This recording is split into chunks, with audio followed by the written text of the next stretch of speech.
3 வாரத்துக்கு முன்னாடி திருப்பிடத்தை கட்டி எழுப்பணும் அப்படின்னு சொல்லி இடத்த ப்ளஸ் பண்ணோம். வேலைகளை ஆரம்பித்தோம். வேலைகள் ஓடிட்டே இருக்குது. ரொம்ப அழகாக எழும்பிட்டு இருக்குது. தினம் தினம் பார்க்கும்பொழுது கடவுளுக்கு நன்றி சொல்கிறேன். நிச்சயமாக கடவுள் நம்ம கூட இருக்கிறார் அப்படின்னு நான் நிறையவே நம்புகிறேன். அதனால் பணிகளை நம்ம தொடர்ந்து முன்னெடுத்துட்ருக்கோம். ஆனால் இப்போ எனக்குள்ளார ஒரு சின்ன பயம், ஒரு அச்சம். ஆனாலும் கடவுள் என் கூட இருக்காருன்னு நான் நிறையவே நம்புகிறேன்.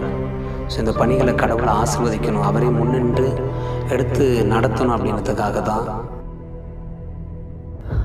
ஆண்டவருடைய திருப்பேழையை கொண்டு வந்து இந்த உலகம் முழுவதையும் இன்றைக்கி நம்ம ப்ளஸ் பண்ணுறோம். நிச்சயமாக கடவுள் நமக்கு நிறைய செய்வார்.